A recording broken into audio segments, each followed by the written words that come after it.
जब कंस मारा गया तो उसके ससुर को बहुत दुख हुआ। कंस का ससुर जरासंध। अस्थि और प्राप्ति ये दो बहुत उसके दुलारी पुत्रियां थी। कंस महाबली था, इसलिए इस महाबली कंस को ब्याह दी थी।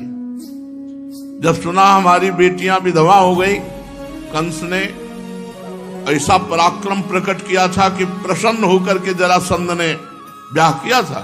जब महापराक्रमी कंस मारा गया, अब वो बिटिया पहुंच गई पिता के पास रोई। जरासंध महाबली, मगधराज जरासंध अपनी विधवा पुत्रियों को देख करके बड़ा पश्चाताप हुआ, बड़ा शोक हुआ, तिलमिला उठा।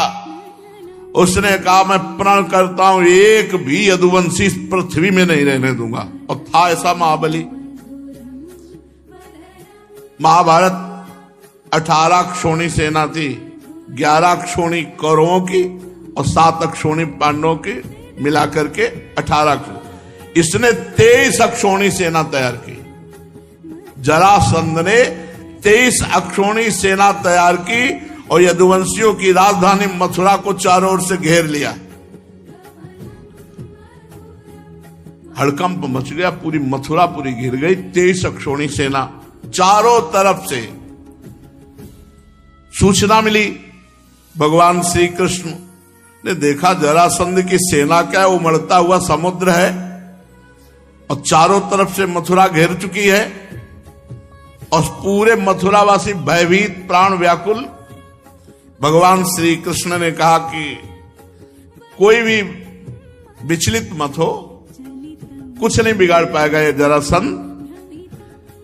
भगवान ने मगधराज जरासंध को नरपतियों की पैदल, घुड़सवार, रथी, हाथियों की 23 अक्षोणी सेना देखी। भगवान ने संकल्प किया, अब मैं इनका विनाश करूंगा। 23 अक्षोणी सेना, और इसको मारूंगा नहीं, इसको ऐसे जिंदा वापस भेजूंगा जिससे बार बार इतनी सेनाएं लाएगा, पृथ्वी का भार हल्का करूंगा। सुनो भाई, मुर्गा बकरा खाने वाले वो कहते हैं हम पृथ्वी का भार हल्का कर रहे हैं। हाँ, इनका अवतार हुआ पृथ्वी का भार हल्का करने के लिए। कहते अगर हम खाएंगे नहीं तो ये जीव बहुत बढ़ जाएंगे। अरे पृथ्वी का हल्का करने के लिए भगवान है यार, तुम काहे को पाप करते हो। अब मेरे अवतार का प्रयोजन यही है, समय समय पर धर्म रक्षा के लिए, बढ़ते हुए अधर्म को रोकने के लिए मैं अनेकों शरीर ग्रहण करता हूं। भगवान ने तुरंत संकल्प किया। आकाश में शास्त्रों सूर्य जैसे चमकते हुए 2 रथ आ गए, युद्ध की सारी सामग्रियों से सुसज्जित। भगवान का दिव्य सारथी दारुक एक रथ को हाँक रहे थे, दूसरे में भगवान बलराम जी के आयुध, दिव्य सनातन भगवान के आयुध, सुदर्शन चक्र, कौमोद की गदा, ये सब उपस्थित हो गए। बलराम जी से कहा, भैया समेटा जाए इनको, 23 अक्षोणी सेना है, 23 अक्षोणी सेना। आज हमें अपना मानने वाले यदुवंशियों पर भारी विपत्ति आ गई है। देखो, ये आपके दिव्य आयुध आपकी शोभा बढ़ाने के लिए आ गए। भगवान बलराम जी का हल और मूसल, हल से फंसा कर मूसल से, और भगवान के तो दिव्य अस्त्र ही हैं। अब आप इस रथ पर सवार होइए और शत्रु सेना का संहार कीजिए और अपने स्वजनों को विपत्ति से बचाइए।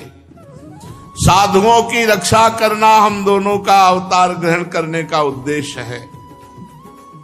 23 अक्षोणी सेनाएं पृथ्वी का विपुल भार है, हे भ्राताश्री से नष्ट कीजिए, भगवान श्री कृष्ण ने बलराम जी से कहा। अब भगवान श्री कृष्ण और बलराम जी ने सलाह करके कवच धारण किया, रथ पर सवार हुए, मथुरा से निकले। छोटे से सेना जो अंग रक्षा कर रही थी, आगे आगे श्री कृष्ण और बलराम जी। श्री कृष्ण रथ हाँक रहा था दारुक। भगवान पुरी से बाहर निकलकर 5 जन शंख का नाद किया।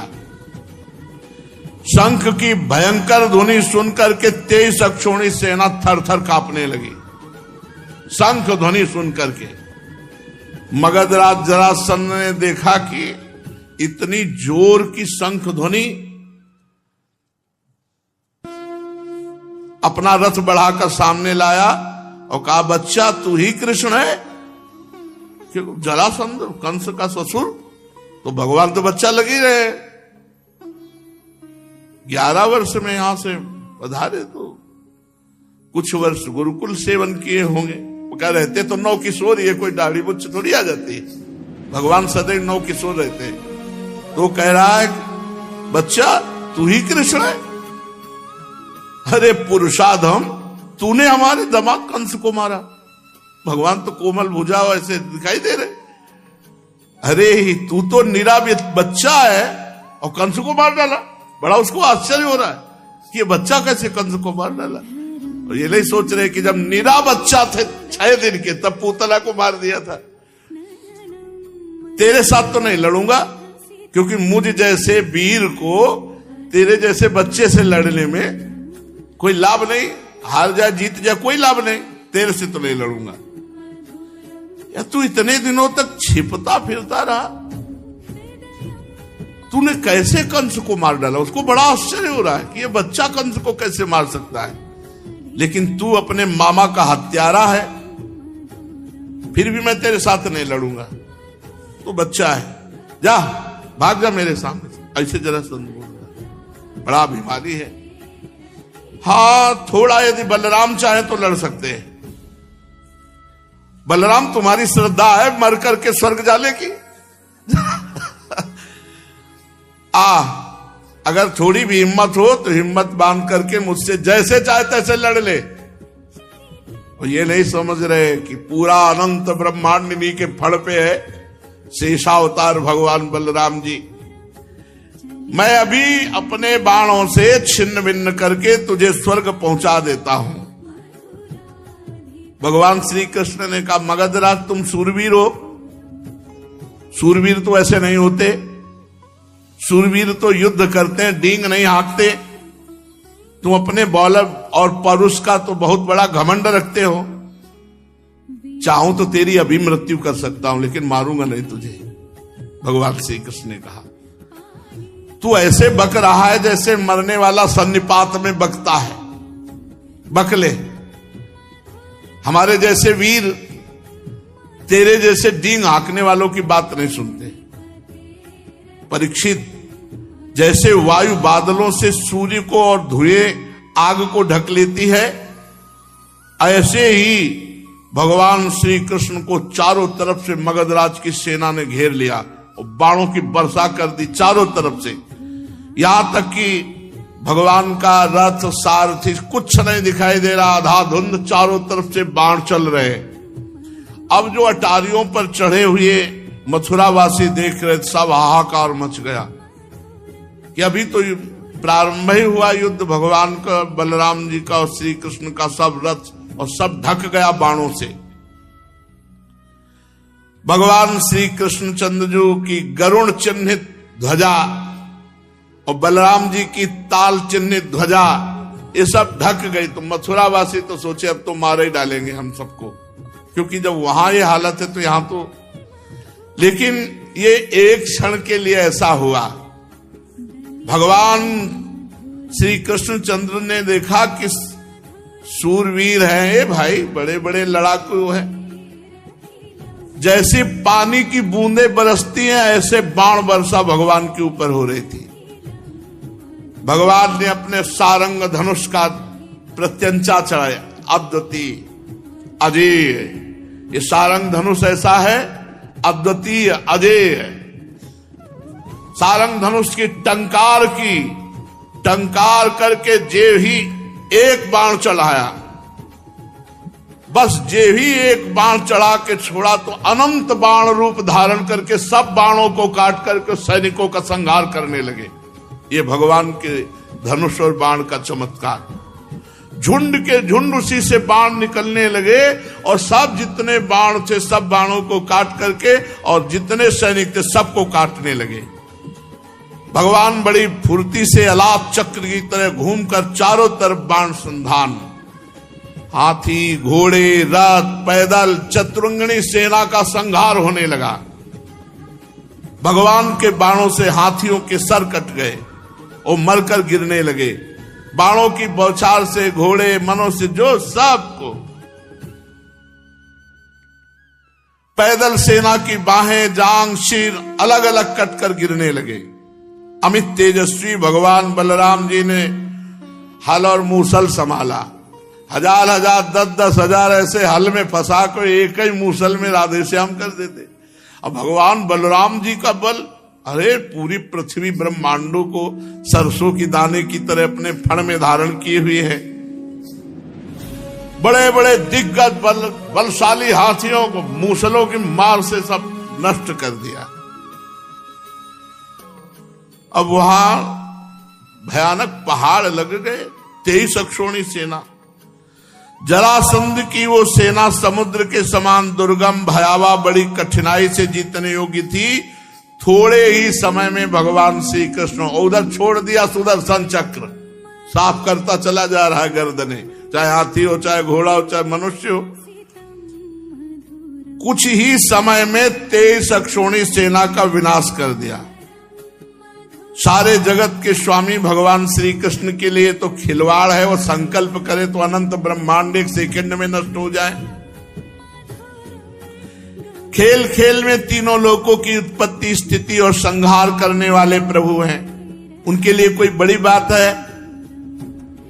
शत्रुओं की सेना का बात की बात में सत्यानाश कर दिया। जब जरासंध की सारी सेना मारी गई, रथ टूट गया, पैदल उतर के खड़ा हो गया, शरीर में केवल प्राण बाकी रहे, बलराम जी के हल में फंसा हुआ। बलराम जी ने मूसल संभाला, भगवान श्री कृष्ण का मारना नहीं, से छोड़ दो। जरासंध ने पहले विपक्षी नरपतियों का बहुतों का वध किया है, परंतु बलराम जी की पकड़ में आने के बाद वो हिम्मत नहीं थी कि छुड़ा सके। भगवान श्री कृष्ण ने इशारा किया, मारना नहीं भैया, इसे जाने दो, क्योंकि ये फिर सेना इकट्ठी करके लाएगा, तो हमें जा जाके पृथ्वी का भार जो उतारना पड़ेगा, ये मथुरापुरी में उतारते रहेंगे, इसको छोड़ दो। बड़े बड़े सूरवीर जरासंध का सम्मान करते थे। अब उसको बड़ी लज्जा आई कि जब जिसे मैं पुरुषाधम कृष्ण कह रहा था, बच्चा कह रहा था, उन्होंने जीवन दान दिया कि जा, इतने बड़े महावीर को मुझे दीन की बात छोड़ दिया। अब उस घोर तपस्या करने लगा। तो नरपतियों ने आकर के राजाओं ने समझाया कि महाराज यदुवंशियों में रखा क्या है, आप उनके लिए तपस्या क्यों करते हो? अभी तो हम लोग हैं ना, चलो फिर युद्ध किया जाए और इस बार जरूर विजय प्राप्त होगी। तुम्हें तपस्या में समय नष्ट नहीं करना चाहिए। उस समय मगधराज जरासंध की सारी सेना मारी जा चुकी थी। बलराम जी ने उपेक्षा पूर्वक उसे छोड़ दिया था। वो उदास होकर अपने मगध देश को गया और भगवान श्री कृष्ण की सेना में किसी एक सैनिक का बाल भी बांका नहीं हुआ और 23 अक्षोणी सेना मारी गई जरासंध की। भगवान अपार सामर्थ्यशाली है।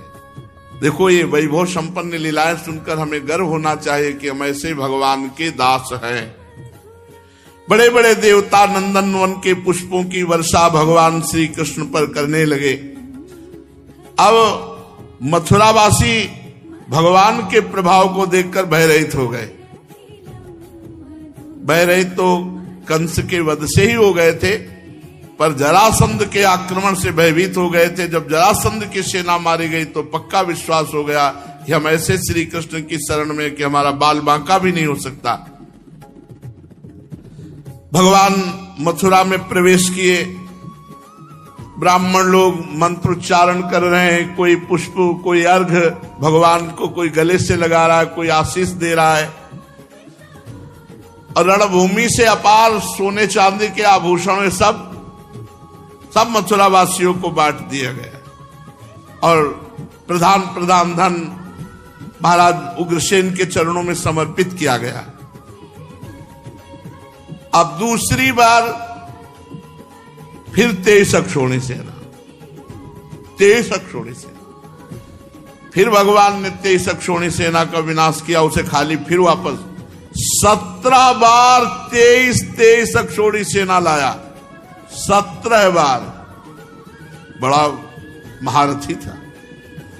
17 बार 23 अक्षौणी सेना इकट्ठी करके मगधराज जरासंध ने भगवान श्री कृष्ण के द्वारा सुरक्षित यदुवंशियों से युद्ध किया, किंतु हर बार भगवान की शक्ति के सामने सब नष्ट हो जाता, सारी सेना नष्ट हो जाती और भगवान बलराम जी फिर उसे उपेक्षा पूर्वक छोड़ देते। जरासंध अपनी राजधानी लौट जाता। अब 18वीं बार तैयारी की और हजारों ब्राह्मणों से अनुष्ठान कराता था जरासंध। बहुत ब्राह्मण भक्त था।